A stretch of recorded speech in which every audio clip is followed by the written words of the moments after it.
Hello and welcome along to the match as we look ahead to the second of 3 games for Real Madrid against Valencia in just 8 days. The first went pretty well, a 2-0 win for Los Blancos in the Santiago Bernabeu in the Copa del Rey on Tuesday evening. Next up, the two sides meet at Mestalla in La Liga on Sunday night. With me as ever to look ahead to that match is Tim Stannard. Tim, welcome along. Nice to be here. 3 games in 8 days against the same opposition. It makes it interesting. Interesting? No.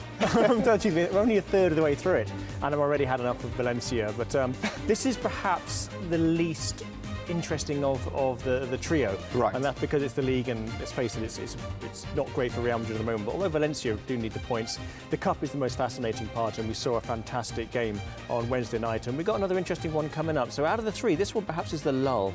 OK, if you say so. We're still going to look ahead to it and see what we might be able to expect from Real Madrid and Valencia. But first, let's talk a little bit about that game in the Copa del Rey earlier this week, which Real Madrid won by 2-0. I thought it was a pretty decent performance. I really enjoyed it, and I think it was a good performance on both sides. Sometimes these affairs can be a little bit cagey, with maybe Valencia not pushing forward, trying to scrape an away goal, and Real Madrid being more conservative, not wanting to give away the away goal. But it was proper end-to-end stuff, and although Real Madrid won 2-0, it could have been any scoreline you want to pick. Although people are focusing perhaps on Jonas missing 1 or 2 chances for Valencia, which would have given them that crucial away goal, we had those 2 late efforts from Cristiano Ronaldo, which would have completely killed off the tie. I think it's all over now. So it was a really, really enjoyable game, and it certainly kept people talking for a few days in Spain afterwards. Certainly did. 2 people who spoke after the game were Michael Essien and Ricardo Carvalho to Rhiannon Jones of Real Madrid TV. Michael, congratulations, a fantastic first leg result to take to Valencia. Thanks very much. It was a very difficult game, but we are happy. We won the game, the first leg, and now we have to go there and try to win in there. If not, we draw there, then we'll progress to the next stage.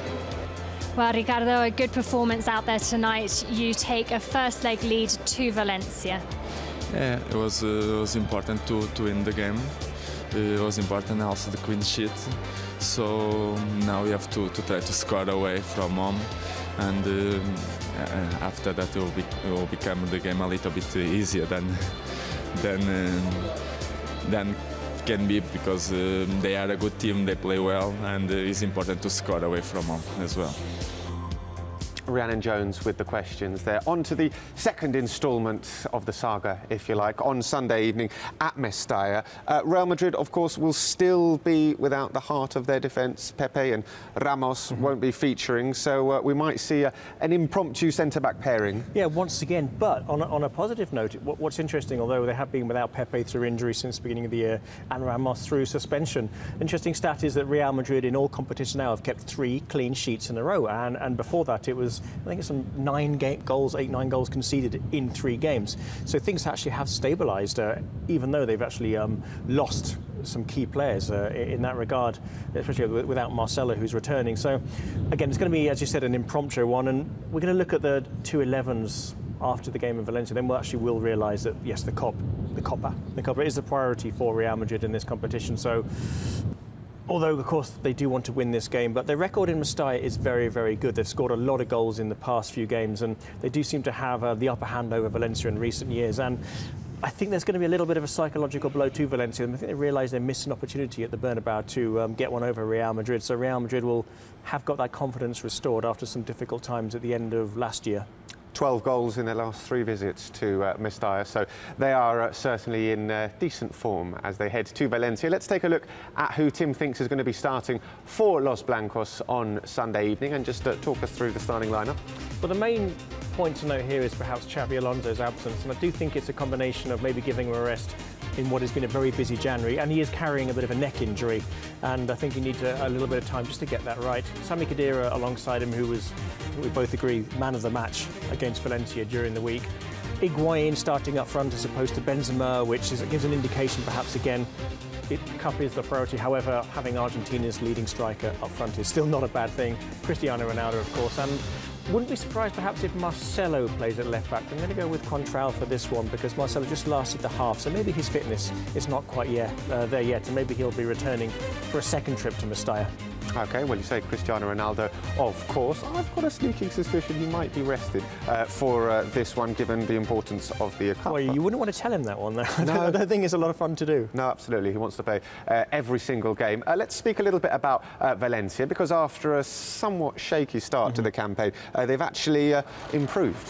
Well, beyond shaky, I think it's a disastrous start to the campaign. All Valencia need to do, whatever manager they have, is just park them in third spot, fourth at the minimum. In fact, in fourth, they're under pressure. And Valencia were massively slipping down the table. And we've become quite familiar with their story so far this season. And it was a 5-2 reverse at home in Mestalla against Real Sociedad that saw became a very temporary coach, and Pellegrino being sacked, and Ernesto Valverde coming in. And what he's done really is restore discipline, confidence. He's a very experienced manager. A bit of rigour as well. Putting David Alberto back into the side has made a difference. He sits in front of the back four, so he can shout at them and organise them, and he also sits in front of the attack. What perhaps Valencia missed during that first part of the season was a leader on the pitch, because there's a huge amount of turnover at this club. Anyone who is half decent leaves, and anyone who is half decent still at the club wants to go next season, or is looking to be sold next season. We're looking at players like Sofiane Faguli. So Valverde perhaps has just restored discipline to what was already a very good team, and they're now moving towards the top four, and I think that's where they're going to end up. Well, someone who is half decent for Valencia is their leading goal scorer, the Spanish international, Roberto Soldado. He's been speaking ahead of the game. We're on the right path, but we have to give a little bit more. We were particularly good in the first half, although we were losing going into the break. So we know that this is not enough, and we have to give even more at our ground than at the Bernabéu. Y más en nuestro campo, que tenemos que dar mucho más de lo que dimos en el Bernabéu.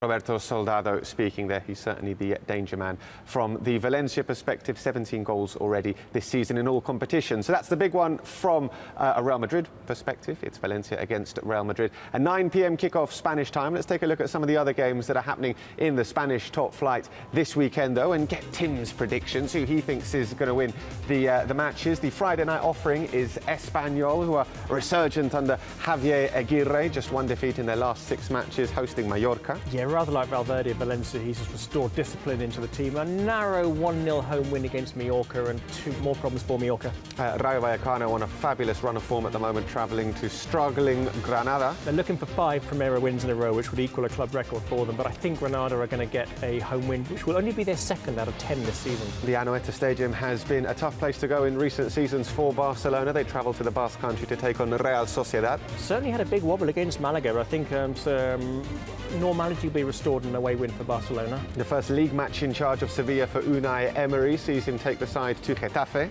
I'm going to be going down to that one. I think it's going to be a draw. Celta Vigo, absolutely awful away from home, travelling to La Rosaleda to take on Malaga. Yeah, home win for Malaga. Osasuna hosting Deportivo La Coruña. Not a great game. It's going to be a draw. Valladolid against Zaragoza. Valladolid, perhaps the unsung heroes of the Primera this season, nicely in mid-table, a narrow home win. This looks like a home banker, Atletico Madrid against Levante. Well, Levante can be a bit of a pain, and they did stop Atletico in the opening round of the season, but I think it's going to be a home win for Atletico. Real Madrid travelling to Mestalla to take on Valencia on Sunday evening. Could be anything, but I'm going to go for an away win for Real Madrid, keeping up their good form there. And the Monday match sees Real Betis, currently in 4th place, host Athletic Bilbao. I think Athletic Bilbao are going to get a draw here. They've lost 3 in a row. They need a result. They'll get a result. OK, those are your predictions for the matches this weekend in Spain. Let's get your score and scorer prediction for the match in Valencia on Saturday night. It's going to be 2-0 to Real Madrid. Higuain's going to get them both. Oh, there we go. He does have a good scoring record in Valencia, actually, Gonzalo Higuain, so that does make quite a lot of sense. That's all we've got time for on this edition of The Match. Do join us next week. But from Tim and myself, it's adios.